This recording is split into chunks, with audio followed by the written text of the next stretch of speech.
하루의 말씀, 오늘은 빌립보서 1장 21절에서 30절 말씀 가지고 함께 나눕니다. 성경 봉독합니다. 나에게는 사는 것이 그리스도이시니 죽는 것도 유익함입니다. 그러나 육신을 입고 살아가는 것이 나에게 보람된 일이면 내가 어느 쪽을 택해야 할지 모르겠습니다. 나는 이 둘 사이에 끼어 있습니다. 내가 원하는 것은 세상을 떠나서 그리스도와 함께 있는 것입니다. 그것이 훨씬 더 나으나 내가 육신으로 남아있는 것이 여러분에게는 더 필요할 것입니다. 나는 이렇게 확신하기 때문에 여러분의 발전과 믿음의 기쁨을 더하기 위하여 여러분 모두와 함께 머물러 있어야 할 것으로 압니다. 내가 다시 여러분에게로 가면 여러분의 자랑거리가 그리스도 예수 안에서 나 때문에 많아질 것입니다. 여러분은 오로지 그리스도의 복음에 합당하게 생활하십시오. 그리하여 내가 가서 여러분을 만나든지 떠나 있든지 여러분이 한 정신으로 굳게 서서 한 마음으로 복음의 신앙을 위하여 함께 싸우며 또한 어떤 일에서도 대적하는 자들을 두려워하지 않는다는 소식이 나에게 들려오기를 바랍니다. 이것이 그들에게는 멸망의 징조이고 여러분에게는 구원의 징조입니다. 이것은 하나님께서 하시는 일입니다. 하나님께서는 여러분에게 그리스도를 위한 특권, 즉 그리스도를 믿는 것뿐만 아니라 또한 그리스도를 위하여 고난을 받는 특권도 주셨습니다.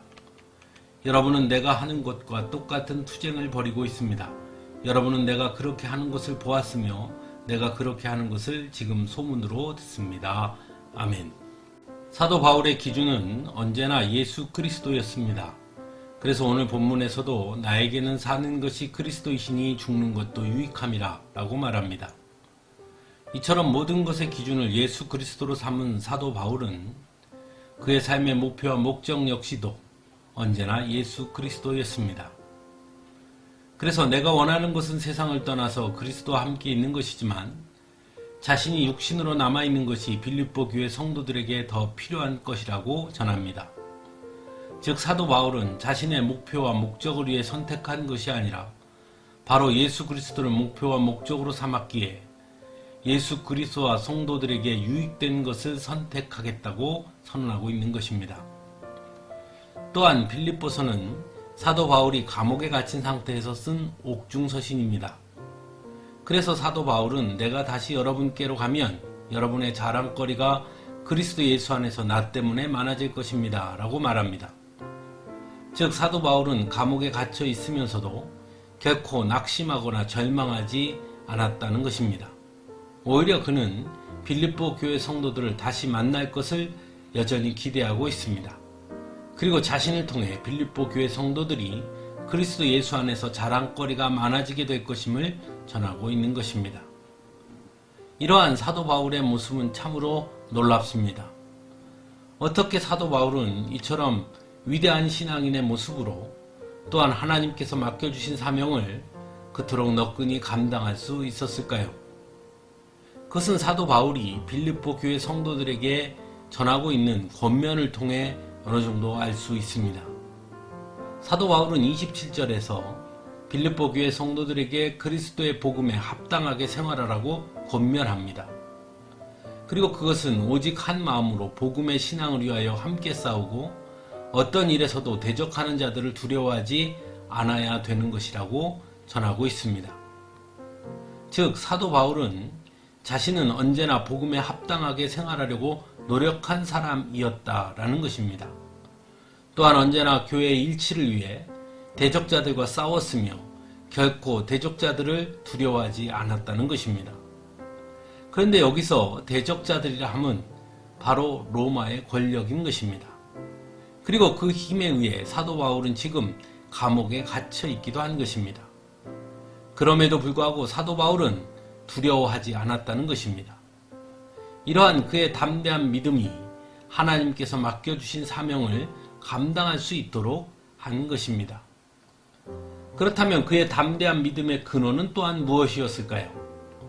29절을 통해 우리는 그 근원을 보게 됩니다. 사도 바울은 성도는 하나님께서 주신 그리스도를 위한 특권을 받은 자라고 말하고 있습니다. 그리고 그 특권이란 그리스도를 믿는 것뿐만 아니라 그리스도를 위하여 고난을 받는 특권이라고 말합니다. 즉 자신이 예수 그리스도를 믿게 된 것도 하나님께서 주신 특별한 은혜이고 그 특별한 은혜를 받은 자이기에 예수 그리스도를 위한 고난 역시도 담대히 받을 수 있다라고 말하고 있는 것입니다. 이러한 사도 바울의 고백이 바로 핍박 속에서도 결코 흔들리지 않는 사도 바울의 담대한 믿음의 근원이라 할 수 있을 것입니다. 사랑하는 성도 여러분, 사도 바울을 보면서 참 많은 것을 깨닫게 됩니다. 먼저는 사도 바울의 믿음 앞에서 우리의 믿음이 얼마나 연약하고 나약한 것인지를 새삼 깨닫게 됩니다. 사도 바울의 삶의 기준과 목표와 목적이 예수 그리스도 중심이었는지를 우리는 보면서 우리의 중심은 어디에 서 있으며 얼마나 예수 그리스도를 향해 있는지 스스로 또한 돌아보게 됩니다. 또한 그럼에도 불구하고 우리 역시도 참으로 놀라운 특권을 받은 자라는 것을 새삼 깨닫게 됩니다. 무엇보다 그런 특권을 받은 자로서 마땅히 복음에 합당하게 생활하라는 사도 바울의 권면을 깊이 새기게도 됩니다. 그래서 우리도 사도 바울처럼 나에게는 사는 것이 그리스도이시니 죽는 것도 유익함이라 하는 그 고백을 우리 역시도 할 수 있게 되기를 간절히 소망하게 됩니다. 함께 기도하겠습니다.